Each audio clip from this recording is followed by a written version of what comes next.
हाँ, कितने हमलावर इसमें शामिल थे? देखिए, इस मामले में कल करीब 9 साढ़े 9 के बीच में गुरुग्राम पुलिस को एक इन्फॉर्मेशन मिली थी कि एक बिल्डिंग पर कुछ मल्टीपल राउंड्स हैं, वो कुछ क्रिमिनल्स के द्वारा फायर किए गए हैं। तो जिस पर सेक्टर 40 पुलिस स्टेशन की टीम और इसके अलावा जो कुछ अलग अलग से क्राइम ब्रांचेज की टीम है, उनके द्वारा स्पॉट का विजिट किया गया था। और इसके अलावा सीन ऑफ क्राइम की टीम के द्वारा भी स्पॉट का विजिट किया गया है। वहाँ से जो एविडेंसेज हैं पुलिस के द्वारा वो कलेक्ट किए गए हैं। अभी तक की जो इन्वेस्टिगेशन है उसके अकॉर्डिंग पाया गया है कि 2 बाइक पर सवार होकर के कुल 4 व्यक्ति वहां आए थे, जिनके द्वारा गेट को लांग करके ये मल्टीपल राउंड्स फायर किए गए हैं। कुछ राउंड्स हैं जो कि ग्लासेस पर लगे हुए हैं। इसके अलावा 2 गाड़ियां अंदर खड़ी थी जिन पे कुछ बुलेट मार्क्स हैं। तो पुलिस के द्वारा जो भी स्पॉट से एविडेंसेस कलेक्ट किए जाने थे वो कलेक्ट किए जा चुके हैं। फिलहाल पुलिस मामले की इन्वेस्टिगेशन कर रही है। पुलिस के द्वारा एफआईआर इसमें रजिस्टर कर ली गई है और इन्वेस्टिगेशन के दौरान जैसे भी फैक्ट सामने आएंगे उसके अकॉर्डिंग फर्दर एक्ट इसमें जारी रहेगा। सोशल मीडिया पर एक पोस्ट वायरल हो रहा है और एक गैंगस्टर इस पूरे हमले की जिम्मेदारी ले रहा है। क्या सच्चाई है इसमें? क्या उसकी भी जांच की जा रही है? देखिए, एक पोस्ट है एक जो कि सोशल मीडिया के किसी प्लेटफॉर्म के माध्यम से गुरुग्राम पुलिस के संज्ञान में आई है। तो इस पोस्ट में ऐसा क्लेम किया गया है कि ये जो गोलियां चलाई गई हैं ये किसी पैसे के लेन देन की वजह से चलाई गई हैं। पुलिस के द्वारा अभी इस फैक्ट को वेरीफाई किया जाना बाकी है कि क्या इसमें कोई मॉनिटरी लेन देन हुआ था।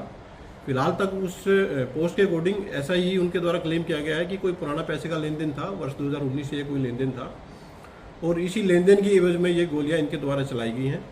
पुलिस के द्वारा इसको फिलहाल वेरीफाई किया जाएगा और अगर ये पोस्ट उसमें वेरीफाइड हो जाती है तो उसको भी ध्यान में रख करके पुलिस अपनी आगामी कार्यवाही है वो जारी रखेगी। क्या पुलिस जांच में पीड़ित ने भी बताया है कि जिसने जिम्मेदारी ली है, जिस गैंगस्टर ने, क्या उससे कोई संबंध था पीड़ित का? देखिए, अभी पुलिस के द्वारा जो एविडेंसेस कोर्ट से कलेक्ट किए गए हैं और जो पीड़ित है उस पीड़ित से लगातार पुलिस संपर्क में है।